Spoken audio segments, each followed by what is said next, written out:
পুলিশের হামলার অভিযোগ তুলেও 5 জন বিজেপি বিধায়কের প্রতিবাদে কাঠামোর সামনে বিক্ষোভ বিজেপি। গত 28 মার্চ রাজ্য বিধানসভায় যে ঘটনা ঘটেছে মহলে বেশ চর্চার বিষয় হয়ে দাঁড়িয়েছে। বাকচুই কাণ্ড প্রসঙ্গে কথা উঠতেই শাসক দল এবং বিরোধী দলের বিধায়কের মধ্যে বচসা বাধে, আর সেই বচসা শেষমেশ হাতাহাতিতে পরিণত হয়, যার জেরে আহত হন বেশ কিছু বিজেপি বিধায়ক তৃণমূল বিধায়ক।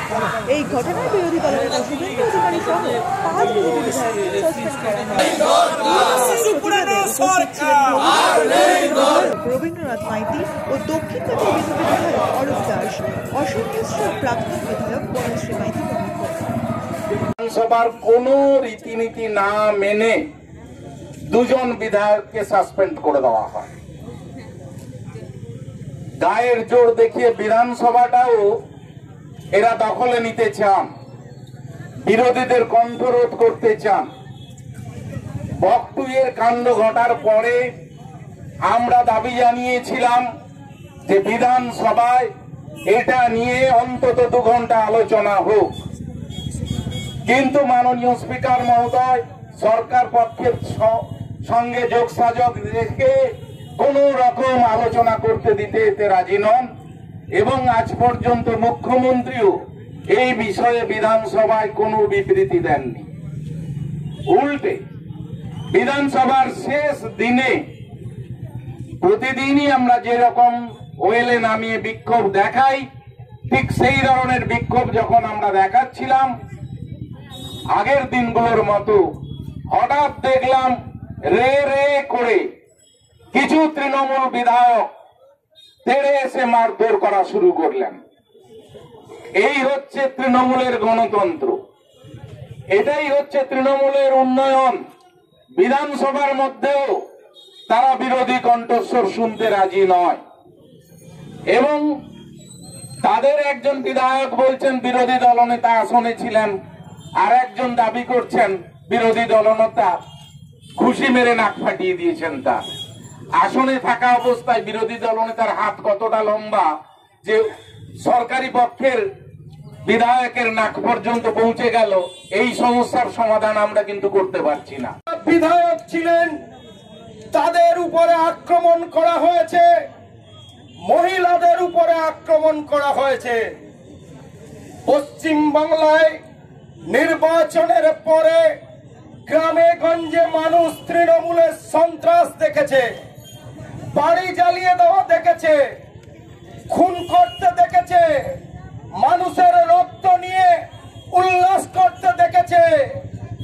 কিন্তু যে গণতন্ত্রের পীঠস্থান, যে পশ্চিম বাংলার ঐতিহ্য, পশ্চিম বাংলার সংস্কৃতি আর মানুষের ভোটে নির্বাচিত পশ্চিম বাংলায় বিজেপি 2,58,00,000 মানুষের ভোটে নির্বাচিত বিজেপি বিধায়কদের তারা গাজোয়ারি করে তাদের উপর আক্রমণ করেছে।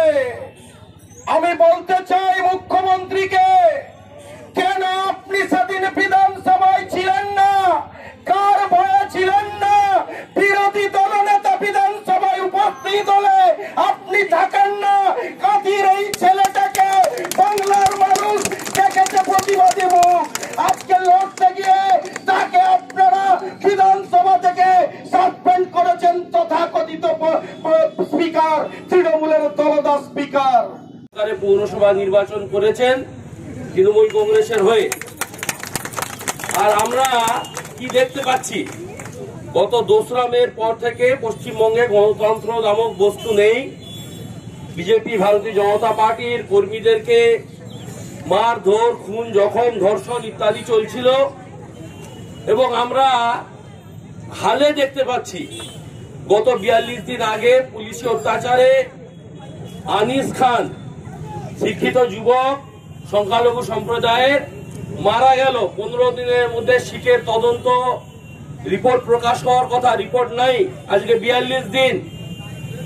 আমরা দেখলাম 21শে মার্চ আমাদের রামপুরহাটের বকটুইতে, বীরভূম জেলা, মৃতের সংখ্যা এখনো আননোন, সিবিআই তদন্তে প্রকাশ আসবে। তবে আপাতত জানা গেছে 9 জন মহিলা এবং শিশু সংখ্যালঘু সম্প্রদায়ের যাদের দুয়ার ভরা আশীর্বাদ নিয়ে এই তৃণমূল সরকার ক্ষমতায় এসেছিল মাত্র 10 মাস আগে, তাদেরকে নৃশংসভাবে হত্যা করা হলো। আর মুখ্যমন্ত্রী গেছিলেন পুলিশ মন্ত্রী চেক নিয়ে। তারপর আমরা কি দেখলাম, গত পরশুদিন মালদাতে একটি নাবালিকা সংখ্যালঘু সম্প্রদায়ের কন্যা, শিশু কন্যা, তাকে ধর্ষণ করা হয়েছে। গতকাল বসিরহাটে বোমা বিস্ফোরণে মারা গেছেন ফারুক সর্দার। আমরা বলি পশ্চিমবঙ্গে গণতন্ত্রটা পথে ঘাটে মানুষের ঘরে ছিল না। আর আমরা গত 27 তারিখ দেখতে পেলাম বিধানসভার মধ্যে, 28 তারিখ বিধানসভার মধ্যে গণতন্ত্র ভুলুণ্ঠিত। সেই গণতন্ত্রকে হত্যা করা হলো। বিরোধী দলনেতা ভারতীয় জনতা পার্টির শুভেন্দু অধিকারী সহ 5 বিধায়ককে বহিষ্কার করা হলো। বেশ কয়েকজন বিধায়ক আহত হলেন এবং স্পিকার দলদাস হয়ে যা বলেছেন করেছেন আপনারা সবই শুনেছেন। মানুষের মৃত্যুর থেকে সভাটা ওনার কাছে অনেক বড় হলো। ভেবে দেখুন আপনারা কোথায় আমরা আছি। আর তিনি সেখানে বলছেন, রাজনৈতিক বক্তব্য দিচ্ছেন, বিরোধীরা গেছে যাক, ল্যাংচা খেতে খেতে লেংচে লেংচে যাচ্ছে যাক, আমি পরে যাব। কারণ তিনি তো জানেন তার পরিকল্পনা করছেন। এই হচ্ছে আমাদের দেশের অবস্থা, এই হচ্ছে দেশের গণতন্ত্র।